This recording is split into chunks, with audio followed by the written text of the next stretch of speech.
You asked for it, you got it. Today we go over my garage space. I'm gonna give you all the specs, the tips, and the tech that went into it. I'm gonna talk about the ones that were built into the house and the one that I built myself. Today's not really going to be about the cars in it, but more about the space that I utilize in my garage. Now, when we built this house, I built the basement garage and we built the upstairs garage, and that turned out to not be enough. So we built the shed on the side. Let's go into each one of these and talk about the sizes, dimensions, what I've added, and what I've done to each. Stay tuned.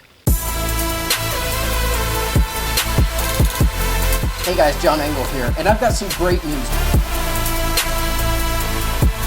Today we're gonna fix that by installing a brand new double din. So today we're gonna do an oil change and replace those. Okay guys, we're in my main garage, and this is the one that faces the street. It's a 3-car oversized garage, and we built it specifically because I knew I would be having cars in here and children, and my wife would be in here, and she needed to be able to open her doors fully.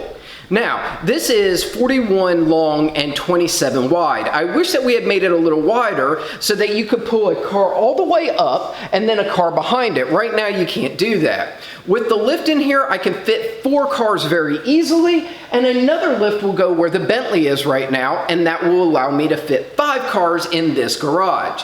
Now, we did do some things right, like we built the ceiling 13 foot high, and you can see that this garage door opener is lower than the other 2. That's because I knew this would be my wife's space, and those would be where lifts would go for storage and maintenance and whatnot. So I wanted to do that. Also, if you notice, I coated the floors with a sealant. Now, this was the most cost-effective at the time. If you want something that's going to be the most durable, obviously an epoxy is your best way to go. But if you're on a budget and want something better than just leaving your floors bare, this sealant is one of the best. Now, I've done videos on this, and at the end of the video, you'll be able to click that if you want to see more about it. So coming in at right at 1,100 square feet, this is probably the smallest storage space that I have for cars, and it's the most used one because my wife uses it and I use it for my daily, so the garage doors are always going up and down. I think the next place that we need to go take a look is my basement. Let's go check it out. Now we're in the basement that's right below the main house, and we have about 1,800 square feet in here. Now this space is kind of unique because there's little coves everywhere, and it follows the footprint of the architecture of the house. So down here I can fit 9 to 10 cars if I pack everything in tight. Currently we have 8 cars in here and everything is kind of loose. I've got a little seating area right over here. I have a place that we do some of the videos.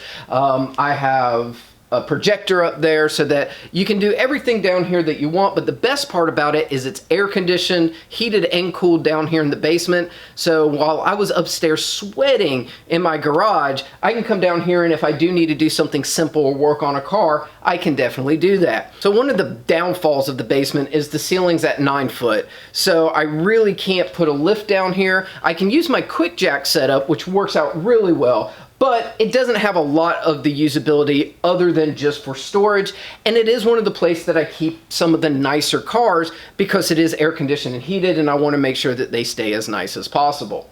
Let me just do a quick little walk around. So let's take a look at what all's in the basement here. You can see that we have a nice little couch set up here that goes with the projector so you can watch movies and stuff on the wall, just back the cars out.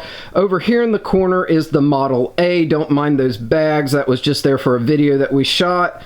So you've got the Model A, and then directly behind me we have kind of where I shoot some videos, and we did one of the eating contests back here. Really good little setup just for doing my videos. As for the cars, when we walk in, you see the 2 doors that lead you into the garage. That's wonderful. I have a nook over here where I keep tools. Eventually that will be painted. Over here we have the stock car and also the Indy car, which kind of sit recessed. They're not really accessible, but that's okay because they don't get driven really. So it's nice that I've got this space for it, for them and for the Model A.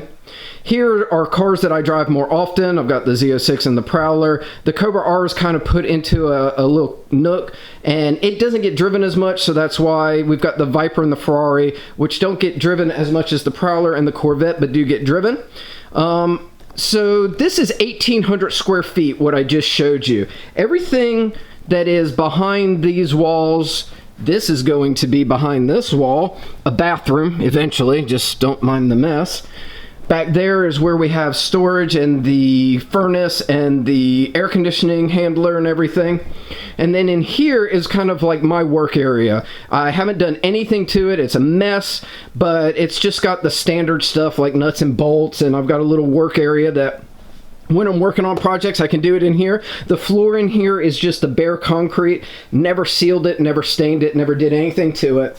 But it works out really good just to keep the mess out of this area. So as you might have noticed, the basement was always designed to be an unfinished space, and I was using it to store cars and they didn't care. But as life changes, I had a daughter, we're putting in a pool. This is all going to have to change. This will all get sheetrocked, a bathroom will go in there, and if you're curious how that gets done, I'll probably film some of that as well, because I'm gonna try to do it myself, and I do not recommend it. I think that you should leave that to a professional plumber, especially seeing that it could be water all over the house, but I'm gonna do it anyway. Why? Because, well, it's more fun for YouTube. Anyway, this is the basement. I gave you a good idea of what's going on in here. Let's go over and check out the extended shop and what we've done to it. Last but not least is my 30 by 50 shop that I built after the house was built. And this was a process that I documented and put onto YouTube. So if you're really interested in how it was done, what each part consisted of, and the cost of it, please check out that video, and that video will be listed at the end as well. So if you're interested in that type of stuff, it is a really good video because I had no idea what I was getting into. Now it's 30 by 50, so 1,500 square feet. This can house roughly 9 cars and maybe a few more if you can really stack them in here. But this was really to handle my overflow and so that I could work on stuff and be able to set it out and not worry about it. Kind of like the Humvee has been worked on for about a month and a half now. So it allows me to be able to do things, work on it without impeding any of the traffic for the normal cars. And when you're doing some of the videos, it's really good as well. Some of the things that I really like about this building are the facade on the outside that makes it look just like the house. It's got the huge 3 roll-up doors and 1 door that's here that goes all the way back to that so that I could drive straight through it. I definitely sealed this floor to help protect it, and then we did the lighting in here. And this whole building, a 30 by 50, 12-foot walls on it, came out to right under $30,000 for everything I just talked about. So it was really a budget build and a really good space.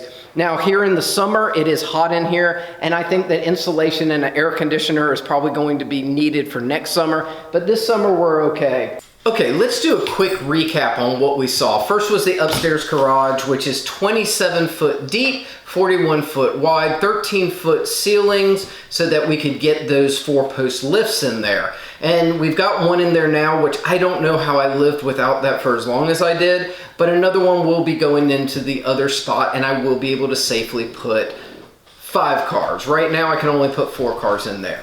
Then we went down to the basement, which is about 1,800 square feet, and I can safely fit around 9 cars in there. And then we went to the shop, which is a 30 by 50 with 12-foot walls, and you can fit about 9 cars safely in there. So currently I can store about 22 cars. Now luckily I'm trying to dwindle down instead of build up, so hopefully I'll never need more space, and if I do, God help me, because building stuff is expensive, time consuming, and it's always tedious. There's always something going into it. But I did want to go over some of those helpful tips and tech and some of the specs of these buildings so that if you're trying to build something, you can get an idea from what I did. The first thing that I would say is if you're going to put a lift in, make sure your garage height is at least 12 foot and that you extend the range of your garage door opener so it lifts taller, which I did in the main garage. One of the other things that I definitely would recommend is some sort of either sealant or epoxy on the floor. If you can afford to do an epoxy, by all means, epoxy is best. If you're doing it on a budget, the sealant is a really great choice and so much cheaper. Oh, this is my little buddy. Hopefully this has been very helpful. A lot of people have been asking me questions on my shop and my space and how I actually designed it and what went into it. So this gives you a good idea, but if there's something I missed, leave me a comment below and I'll get back to you, usually in about 2 days. So like, subscribe, share, and we'll catch you next time. Say bye, Ben. Bye, bye. Pump up the jam, pump up the volume, pump up the jam, pump up the volume, pump up the jam, pump up the volume.